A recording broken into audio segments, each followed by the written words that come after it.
Kush është një prej parfumeve më të vjetra në botë, Alda, që është ndoshta ka njohuri më të mëdha për parfume dhe natyrisht tregton pjesën më të madhe të tyre do më përgjigjet. Ky është parfumi më i vjetër? Penhaligons, po. Një prej më të vjetërve. Një prej më të vjetërve. Është i vitit 1870. 155 vjeçar. Po. 155 vjeçar. Prodhohet në Angli? Ka dhe të tjera, është Clive Christian që prapë kemi prezent, është Creedy. Por ky është një brand që përfaqëson tamam kulturën britanike. Është ribër si brand, është risjell në treg i riformatuar disi dhe për t'ju përshtatur edhe pak më shumë kohëve moderne. Dhe prej 155 vjetësh ka të njëjtën aromë? Aroma ka aroma që vinë që nga e kaluara, po sigurisht që koleksioni është pasuruar me aroma të reja. Pse i ka këto kapakët tillë, se duken shumë bukur?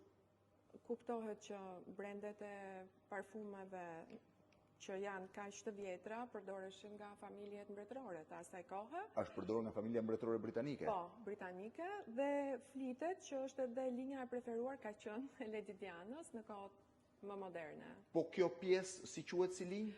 Ajo quhet Portraits. Dhe është shumë e bukur. Në fakt, me së shoh unë janë pjesa më e madhe e kafshëve të egra, ja ku është rinoceronti, demi, dhia, elefanti, pra një pjesë e madhe. Dhe kjo është linja që i takon British Tales, që familjeve mbretërore të Britanisë. Alda, faleminderit. Faleminderit.